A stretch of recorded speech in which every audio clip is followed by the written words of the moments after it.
Hello, everybody, and welcome to another edition of Collage Live Online. I am Rick Cassini-Cador, the editor of Collage Magazine, and your host for this event today. Tonight, we're going to head to LeMieux Galleries in New Orleans on Juliet Street, where Christy Wood is going to show us the gallery.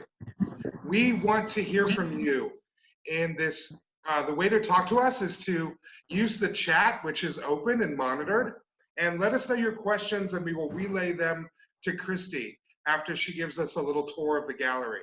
You can also use the raise your hand function to simply post a question. Today's really exciting for me. LeMieux Gallery is one of my favorite galleries in New Orleans, and Christy does a remarkable job at that gallery. Galleries play an integral part of the art ecosystem. They are how artists connect with the public, and they are a vehicle for both showing our work as well as selling our work. And that's from the artist's perspective. From the public's perspective, galleries play a really important role of pointing us towards artists that we should look at, that are doing great work, that have a sustained practice. And I think that in these times, galleries can potentially be going through a really rough time. And it's really important that we pay attention to this really vital part of our art ecosystem. LeMieux Gallery was originally established in not 18, you're not that old, but it was originally established in 1983. And in 2015, long-term employees Christy Wood and Jordan Blanton purchased the gallery. And since then, they've been widening the gallery's focus on art of the Southern US and expanding their roster to include more emerging artists. And with that, let's go visit Christy Wood over at LeMieux Gallery. How you doing, Christy? Hi. Thank you so much for having me, Rick, and thank you for those nice words. That was so sweet. Come on in.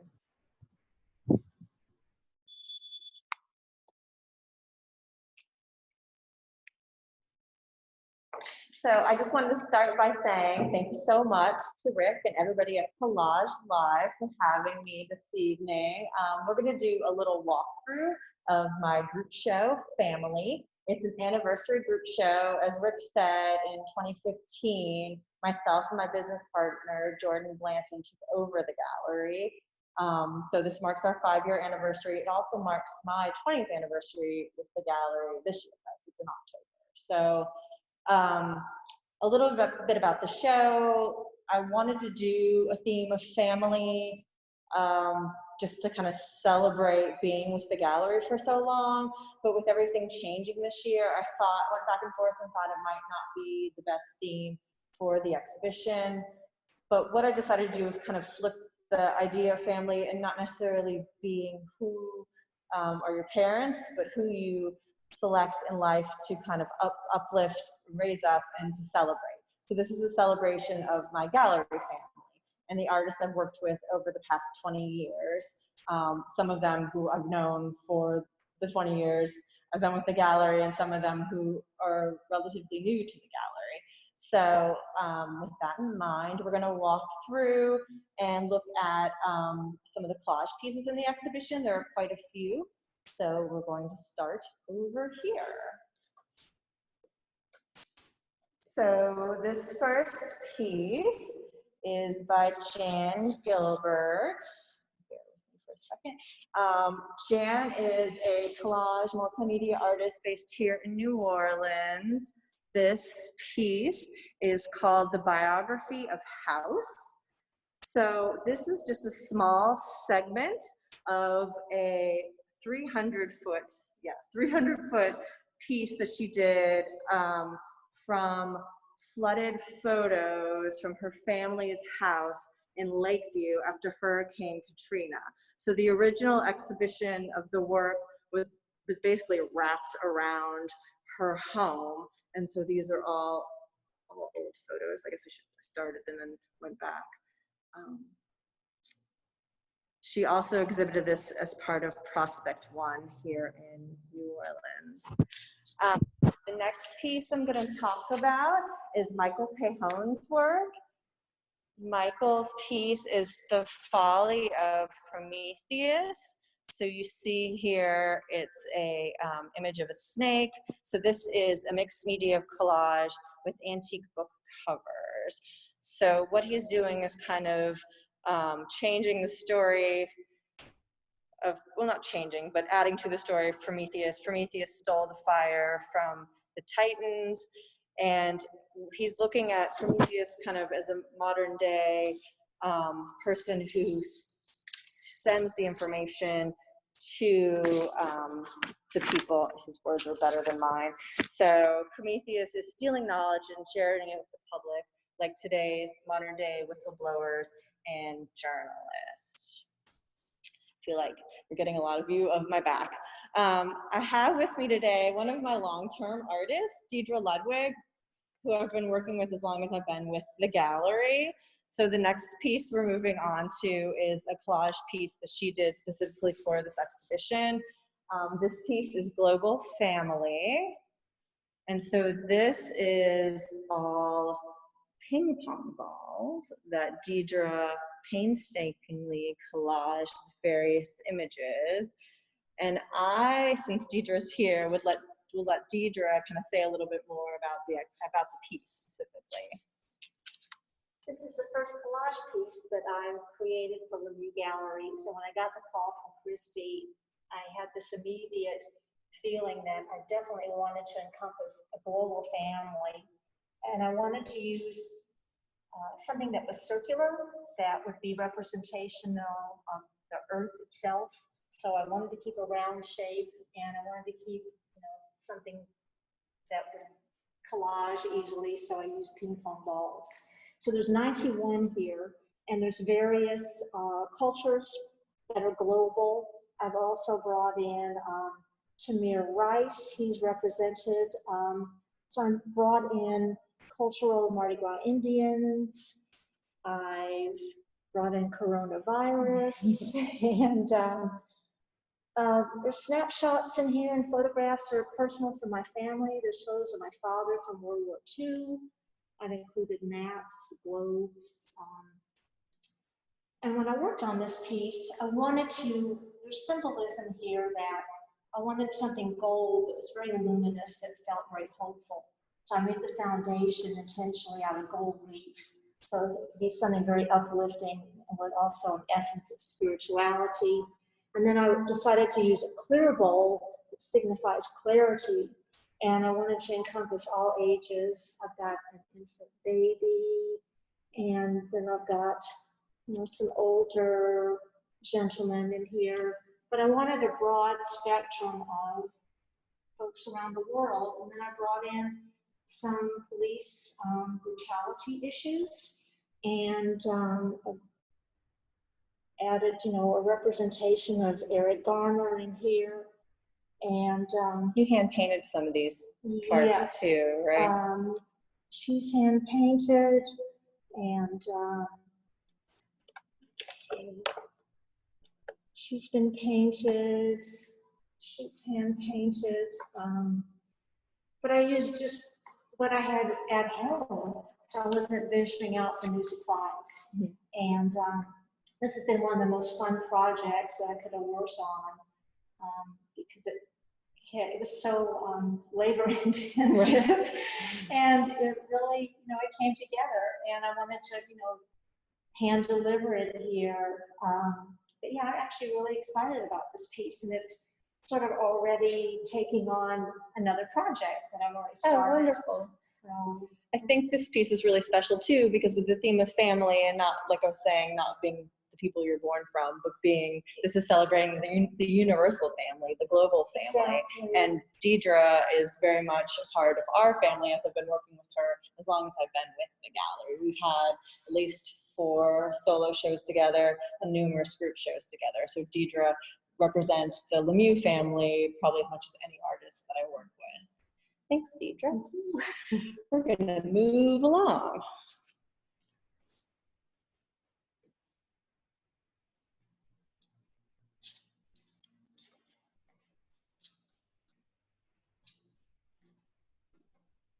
So the next piece that I'm going to talk about is by Leslie Elliottsmith. Leslie is an Alexandria, Louisiana-based artist. She does photo composite collage. So this is coat, and a coat is a small dwelling for a bird. What this piece represents to her is it symbolizes the coat as the family unit, especially during COVID. So there's the family nest that's suffering from loss, and there's the nest with the egg, which has hope for the future. She also does this really amazing work in the trees with multiple photographs that she's merged together in Photoshop. It's a really gorgeous piece. All right. And then we're going to move across the gallery to another work of photo composite collage. This piece is by Deborah Howell. Let me move this way. Another New Orleans-based artist. This is Demeter and Hecate, as represented by the trees. This was from an exhibition we had for Deborah earlier this year. You see, these are the little groundlings growing new life. And then here is Demeter, the large tree, and Hecate, who in Greek mythology helped Demeter find Persephone when she was taken to the underworld. So this is a composite photo done from Deborah's own photos. The schoolhouse is a old school that was abandoned after Hurricane Katrina, that was part of or attached to a church, and a friend of hers who is a parishioner of the church got her inside. And the writing on the chalkboard, it's very funny, and was all there originally. Deborah didn't change any of that imagery. Right. I'm gonna move into the second space of the gallery. I think there are 45 pieces in the show total, so we're just doing a little brief walkthrough of the collage specific pieces. So this work here is by Shannon Landis Hansen. This is Shiva Mama. Shannon is also based in the New Orleans area, and her collage work is done with found ceramic sculptural pieces that she collects from a variety of sources and takes a hammer to them, lets the hammer do what it will, and then puts them back together. So that's Shannon Landis Hansen's work, Shiva Mama. And right next to that is a piece by a Kentucky-based artist, Leslie Nichols. Leslie does text and print-based work, but in this COVID world, she's decided to make new work out of remnants. So the name of this piece is Remnant 6. It's from her Remnant series. So these are all remnant prints that she's done. I think some are metal and some are wood block prints. And then she's cut them apart and then put them back together using waxed linen thread.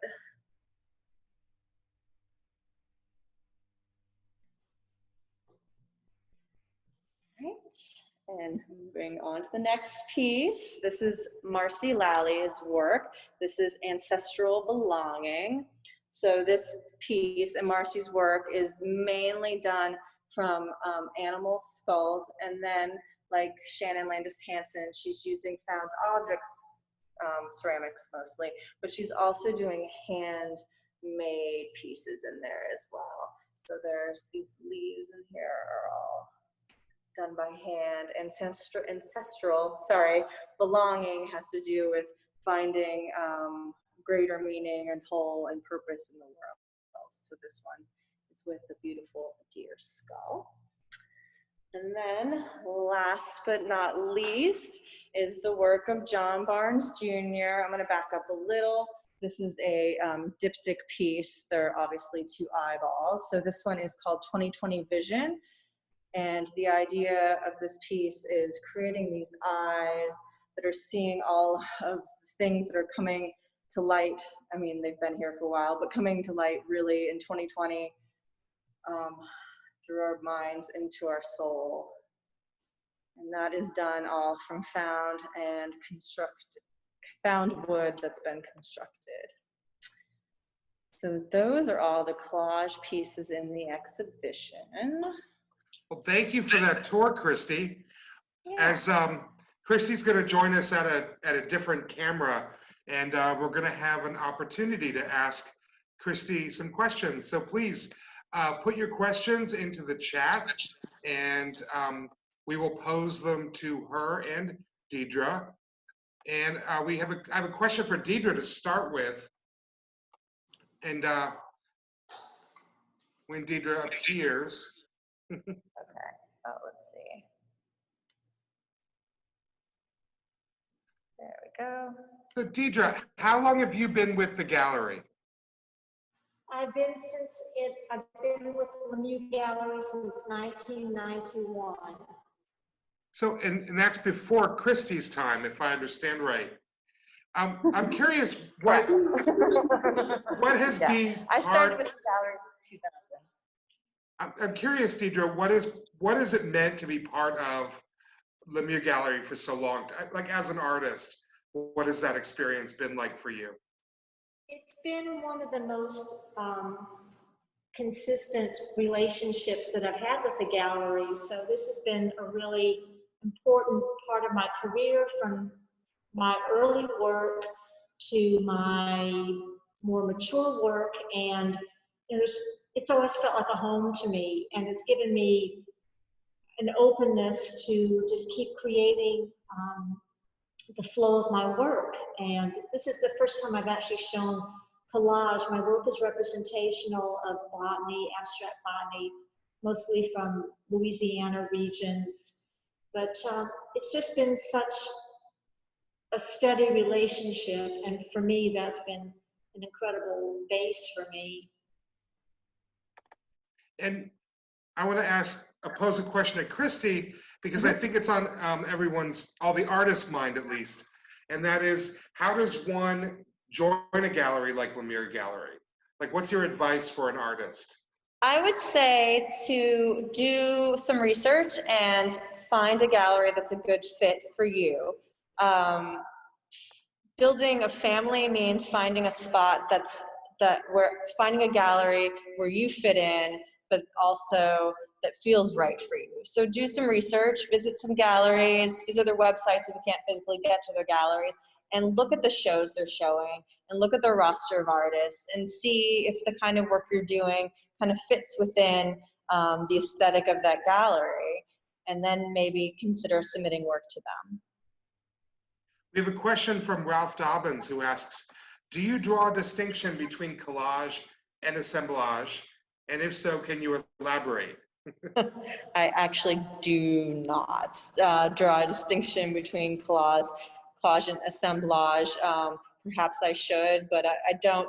For me, I don't, honestly, when I look at artwork to show at the gallery, I don't want to say the medium's not important, but if I love the work and it speaks to me as a gallerist, I'll show the work, whether it be collage, assemblage, sculpture, painting, what have you.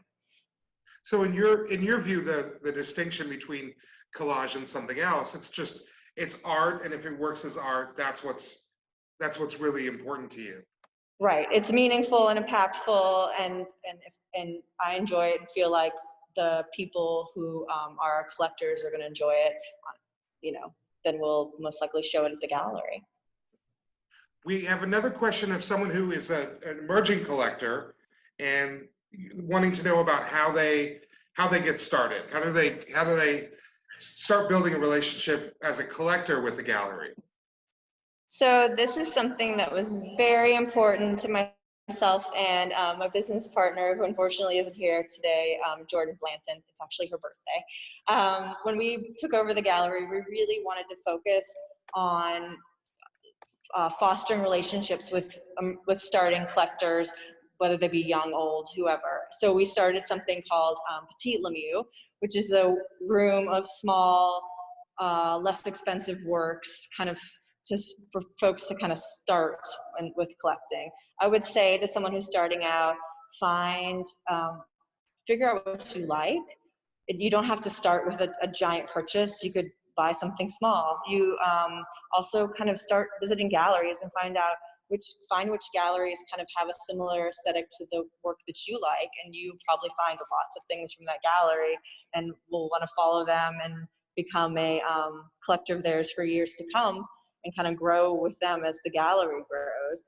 Something else that I also like to always tell people is galleries want to work with you.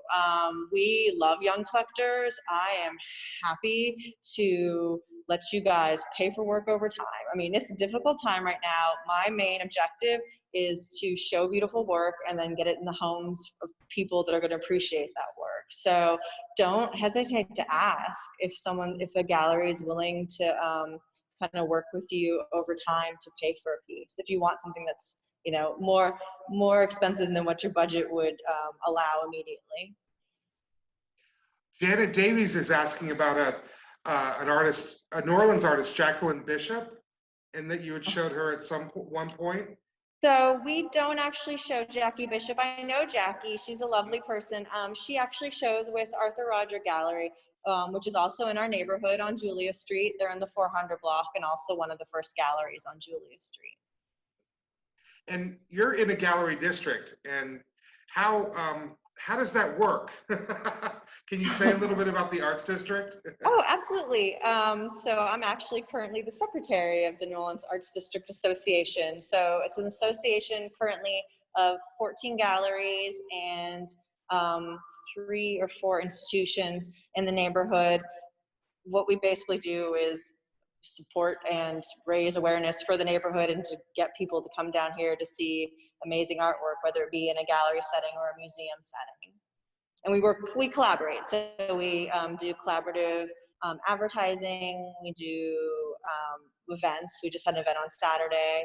I don't know how many people on here are from New Orleans, but normally Saturday would have been White Linen Night, which didn't happen, obviously, for safety reasons. So we did something called White Linen Light. It's a daytime event that's continuing throughout the month of August. So things like that we do collaboratively as a gallery association and work together to get people to come downtown and enjoy art. Someone asked, galleries make me uncomfortable. Okay. And what advice do you have for that person? I hate hearing that. As somebody who doesn't want anyone to feel uncomfortable in a gallery, I would hope that you would give it another shot. Every gallery is obviously different and approach people different ways. From our point of view, we love seeing people through the door. We love engaging people and talking about the work, and hopefully, you know, helping them to connect to the work, regardless of if they're going to buy the work or not. I mean, obviously that's our objective, is to send work into people's homes, but we want people to love and enjoy art and help support our artists. So that's why we're here. So sorry you've had a bad experience at galleries in the past. Please, if you will, try again. We noticed that I believe it was Leslie's work. I might have the name wrong as well. That you show digital work, and I'm curious what you look for in digital work, and if that's a difficult sell for a gallerist. Most of the digital work we show is digital photography, and I don't think it's a difficult sell. It leads to interesting conversations, especially with the work of Deborah Howell, who is in the shot right behind me, because people aren't exactly sure what they're looking at when they first approach it, which is kind of interesting. So you open people's minds to this new medium that they might not be aware of, that you can take images on a computer and make beautiful artwork rather than using paint or whatever material you normally would use. So Clive asked, and Clive always asks good questions, so I'm going to read it verbatim. How does the work shown in commercial galleries for collectors, sold in terms of what they like, rise out of private interest to become more broadly meaningful to collective culture? Oh my goodness. Okay.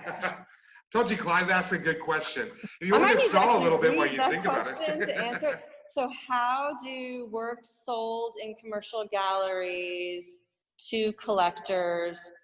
What was the last part of the question? I think it's more about that connection between galleries and particularly like commercial galleries selling work that might be for someone's office or home, what the relationship is between that and work that might be in a museum or be bigger than someone's home or have a deeper, broader impact on the collective culture.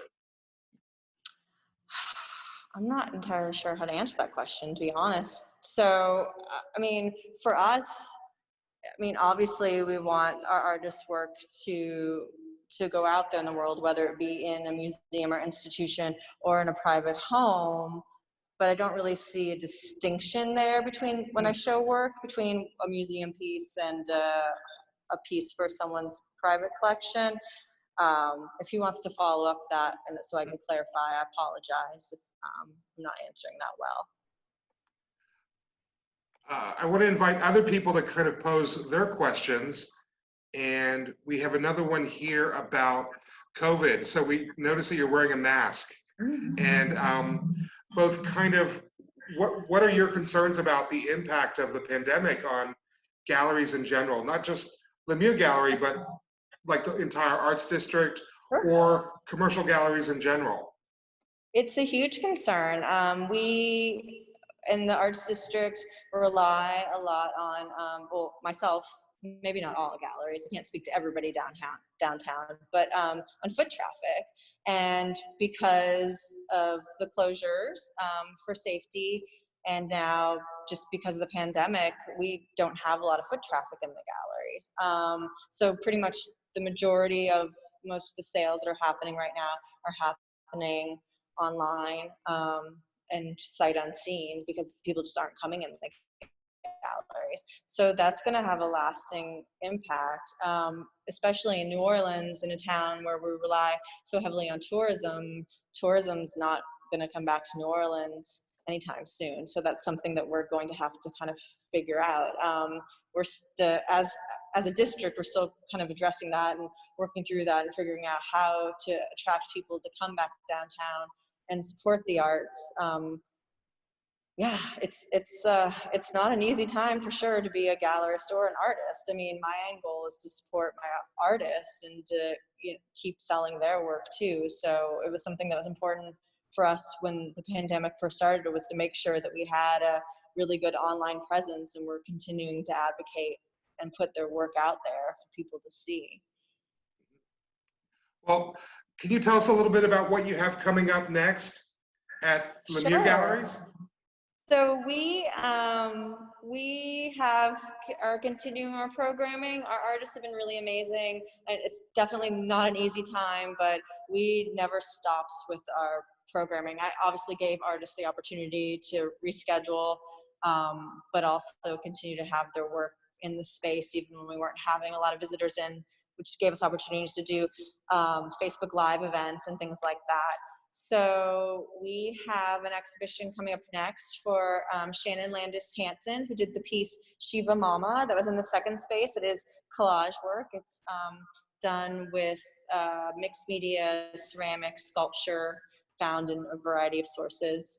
And then after that, we have a photography exhibition with Philip Gould and pastels by Mary Monk, and that will round out the year. We're currently doing 2-month exhibitions. We started doing longer exhibitions when we took over the gallery. It seems to make the most sense and allow, it's easier for everybody, honestly. Allow the work to be on the walls more time and the artists to have more exposure that way. And then at the beginning of the year, we have an exhibition for one of my eldest artist, Shirley Rabé-Macinter, who turns 86 in December. She'll have an exhibition along with a new artist, Kathryn Hunter. And when we have it, shows scheduled out through 2022. So we're gonna keep moving forward and hope people keep coming in and we're able to do so. So Laura asked what I think might be our last question, but Laura asks, do you agree that most collectors try to buy artworks for investment and not really for their aesthetic pleasure? So I think Laura's asking about what the motivation of buyers is. Sure. So yes, that is a lot of reason. That is the main reason why a lot of people collect. For me, it's not. I mean, yes, we want art to go up in value, but what I want most from my collectors is for them to connect to work and for them to see something that they want to live with and that they want to bring them joy or just be thought provoking or do something, elicit some sort of response every day. Sure, you can collect art as an investment, but I feel like you should collect art because you love it and want to be around it and want to support amazing artists and galleries too. Well, Christy, thank you for being available today, and thank you for joining our Collage Live Online. It's been wonderful to kind of chat with you and to share the gallery. I'm lucky that I'm in New Orleans and can pop in to visit, and I'm looking forward to visiting you again soon. Thank you so much. This was so much fun. I really appreciate you, Rick and Chris and everybody at Collage for making this happen. And thank you, Deidre, for being here today too. That worked out well. So, and thanks everybody for coming. If you have any questions, feel free to email me, and I'd be happy to try to answer them for you. And we're gonna put the email in the chat, and also there's a couple other smaller questions that people have asked. We'll put those in the chat as well. I'm going to let Christy get off camera, and we're going to keep the chat open for another 5, 10, 15 minutes or so. And thank you everyone for joining us for this event. Our next event, I believe, is on Saturday when we go to the Ogden Museum, where the Mystic crew of Scissors and Glue is going to be live collaging a 6-foot-tall obelisk for over the course of about 4 hours. So that starts at 1 o'clock. Please, someone correct me, Chris, correct me if I'm wrong. It starts at 1 o'clock and it goes until 4 o'clock. And every hour or so, they're going to pop in and give a little update about what they're doing. So thanks again, everyone, for coming, and we'll talk to you soon.